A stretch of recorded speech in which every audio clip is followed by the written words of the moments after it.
Hey guys, welcome to the next data science tutorial, and today in this video we are going to talk about format string in matplotlib. So here in format strings we will see how we can use markers, color and line style on many other things while plotting a 2D graph. So if you want to learn more about this format string, then you can see the documentation of matplotlib. So this is the documentation of this format string that you can see here. So here you can learn more about this format string. If you can see, there are so many things that you can learn. You can see the examples and see the tutorials and what are the things that you can uh, apply while plotting a 2D graph. So I'll show you some methods that you can apply while plotting a 2D graph. So here we go.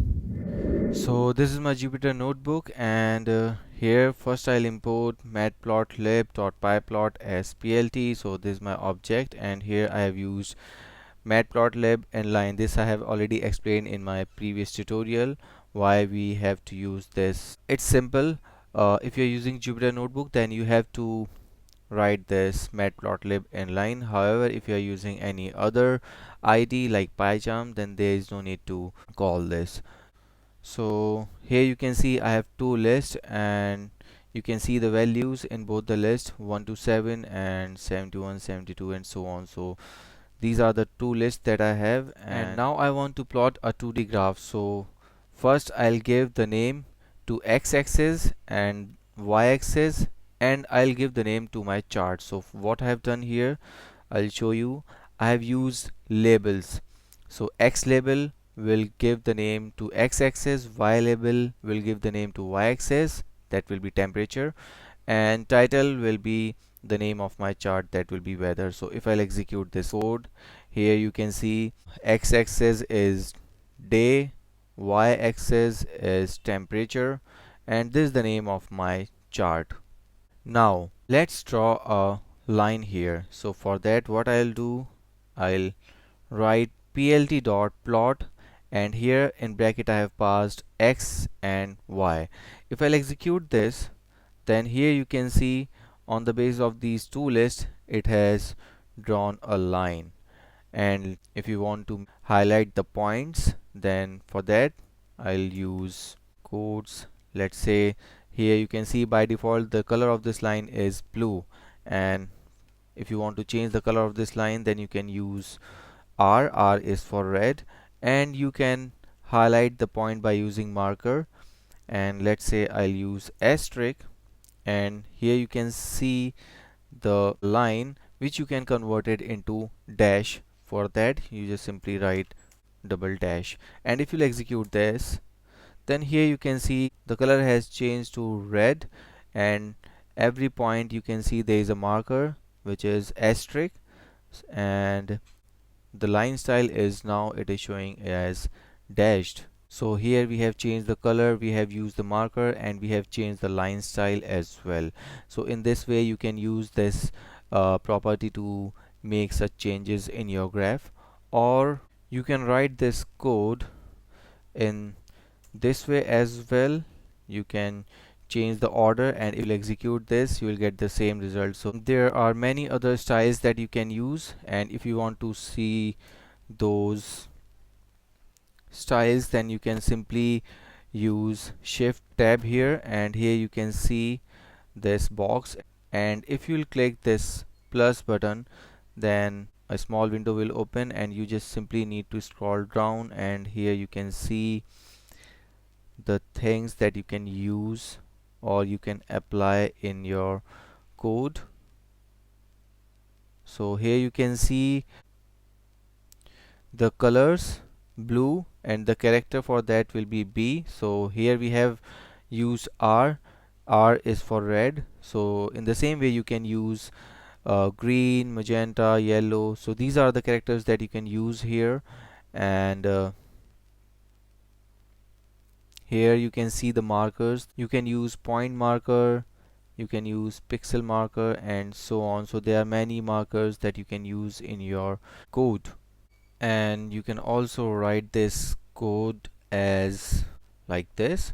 You can write this as plt.plot and x and y, and instead of writing dash or asterisk, you can write colors equals to blue or red, whatever you want, and you can mention the marker. Let's say this time I have used plus, and you can use the line style to give style to your line. So here I have left it as blank. If I'll execute this and let's see the output.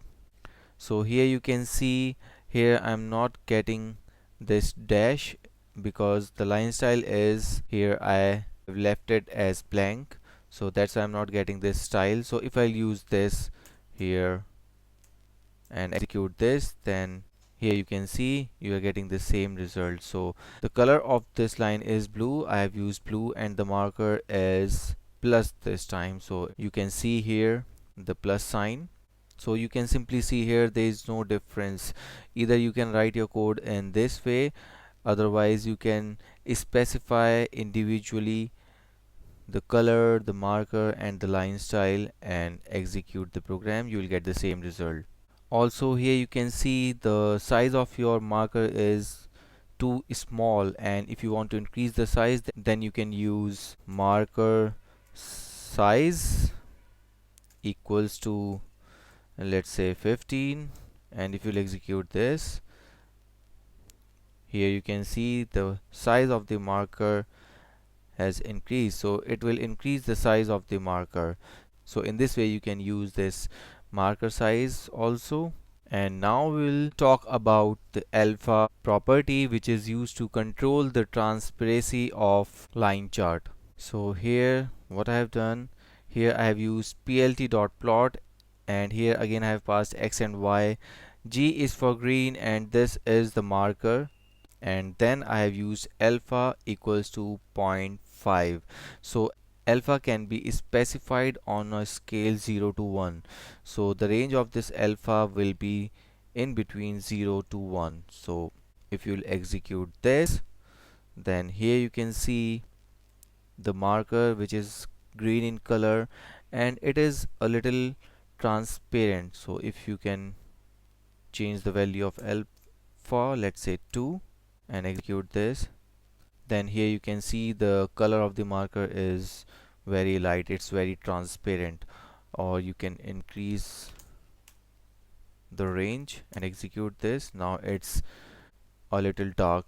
So you can increase or decrease the value of alpha accordingly. And here I have used a different marker. If you want to see all the markers I have just explained you can just press shift tab and click this plus button, and if you scroll down, then you can see all the markers that you can use in your program. So these are the colors, and here you can see the markers. This is the marker that I have used, triangle left marker. So this is the name of this marker, or there are many other markers that you can use in your program. So these are some properties that we have used here. We have seen what's the output we will get if we'll use these properties. There are many other properties that you can use in your program, so go and check it out and apply in your code. So thank you so much for watching this video. See you in the next video. Have a good day.